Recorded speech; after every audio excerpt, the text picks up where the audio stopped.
L'Éternel, comme le déclare la parole de Dieu dans le livre de Sophonie, chapitre 1, de verset 4 à 9. La Bible déclare ceci, il dit quoi? Les habitants de Jérusalem, j'exterminerai de ce lieu les restes de Baal, le nom de ses ministres et les prêtres avec eux, ceux qui se prosternent sur les toits devant l'armée des cieux, ceux qui se prosternent en jurant par l'Éternel et en jurant par leur roi, ceux qui se sont détournés de l'Éternel et ceux qui ne cherchent pas l'Éternel, qui ne le consultent pas. Silence devant le Seigneur, l'Éternel, car le jour de l'Éternel est proche, car l'Éternel a préparé le sacrifice, il a choisi ses conviés. Au jour du sacrifice de l'Éternel, je châtierai les princes et les fils du roi et tous ceux qui portent des vêtements étrangers. En ce jour-là, je châtierai tous ceux qui sautent par-dessus le seuil, ceux qui remplissent de violence, de fraude la maison de leur maître. Le maître, bien-aimé, ça en est déjà fait. Il a déjà signé le décret. Personne ne peut revoquer.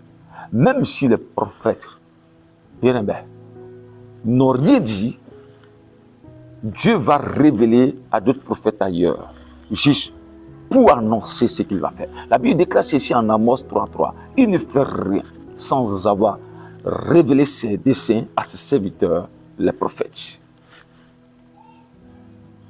Beaucoup d'hommes de Dieu sont rentrés dans la corruption spirituelle, morale, physique, financière. Le Seigneur vous interpelle. Le Seigneur vous interpelle. Tous ceux qui sont rentrés dans les sectes, le Seigneur vous interpelle. Et tous ceux qui marchent dans le paganisme, Dieu vous demande la repentance. Dieu vous demande la repentance. Voici ce que le Seigneur m'a dit récemment quand j'ai pris encore une retraite de 4 jours. Il dit que tout le peuple prenne un moment de repentance. Et que ce soit un sujet, pas seulement que pour le moment, mais un sujet de tous les jours. Dieu demande de sanctifier votre maison. Dieu demande de sanctifier votre vie, votre maison, vos familles, vos enfants, vos proches, vos églises, vos ministères. Et quand on parle de la sanctification, c'est de consacrer la chose à Dieu. L'Éternel voudrait que vous le consacrez votre vie. Vous le consacrez votre ministère. Vous le consacrez votre église. Vous le consacrez votre famille. Vous le consacrez, oui, tous vos biens. Vous le consacrez votre vie entière. Serviteurs de Dieu, servants de Dieu, ouvriers, ouvrières, peuple de Dieu, ivoiriens. Il faut vous sanctifier. Approchez-vous du sanctuaire de Dieu. Implorez la grâce de l'Éternel. Parce que ce qu'il m'a dit par la suite, qu'il va rentrer, c'est-à-dire la tempête, la justice de Dieu va frapper dans les maisons. Ils vont rentrer dans les maisons. Ils vont rentrer dans des églises. Ceux même qui vont fuir. L'Éternel dit, ce n'est même pas nécessaire. C'est-à-dire qu'ils vont vouloir fuir dans d'autres campements, qu'ils vont vouloir fuir, aller soit dans d'autres régions ou aller dans d'autres pays. Parce qu'ils se disent que ici, c'est gâté. L'Éternel dit, tous ceux qui vont fuir, ça va les trouver là-bas. Que ce n'est pas nécessaire. La seule solution, c'est de mettre les genoux au sol et de demander pardon avec un cœur sincère.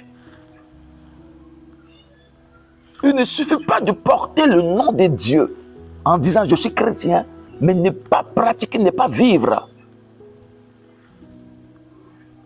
Ce qu'on vous a enseigné en disant qu'il n'y a plus de condamnation à tous ceux qui sont en Jésus-Christ. C'est vrai, le passage est réel, mais ce sont ceux qui marchent selon l'Esprit. La Bible dit que car tous ceux qui sont conduits par l'Esprit de son Fils de Dieu, mais ceux qui sont conduits par la chair meurent.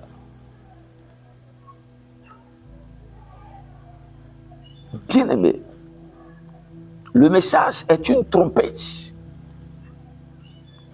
Le message est une trompette. Il faut vous repentir. Que l'Église s'unisse. Les hommes de Dieu, la haine, la jalousie. D'autres empoisonnent, d'autres détruisent le ministère, d'autres ruinent des ministères. D'autres calomnient le ministère de Dieu. Bien-aimés, les ministères, là, les églises, ce n'est pas pour un homme, c'est l'œuvre de Dieu vivant. La Bible dit clairement ici que il y a une seule chose qui va nous caractériser et qui déterminera que nous sommes enfants de Dieu. C'est l'amour les uns et les autres. L'amour est une force, l'amour est une puissance. Sans amour, ça nous est difficile de nous unir ensemble pour prier. Sans amour. Quelqu'un peut se mettre en train de prier et puis il a de mauvaises pensées par rapport à l'autre. Ce n'est pas chrétien. Ce n'est pas l'évangile.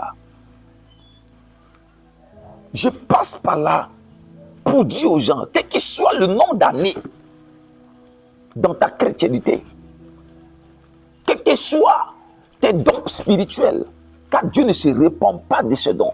La Bible déclare ceci que ce n'est pas le nombre d'âge qui donne la sagesse, mais c'est l'Esprit de l'Éternel qui donne la sagesse. Il se révèle à qui il veut. Il donne son message à qui il veut. Il faut vous repentir. Vous êtes en train de garer le peuple. Il faut vous repentir, car ce n'est pas loin la tempête. La saison s'annonce déjà. Et les premières pluies sont en train de se préparer à tomber. Ce n'est pas de l'amusement. Et c'est que le Seigneur m'a dit que pendant ce temps-là, ceux qui pratiquent la sorcellerie là, je parle aux chrétiens maintenant, ceux qui pratiquent la sorcellerie là, passent ce moment-là pour rentrer dans le corps, pour souffler devant, afin de tuer au maximum de personnes. Bien-aimé,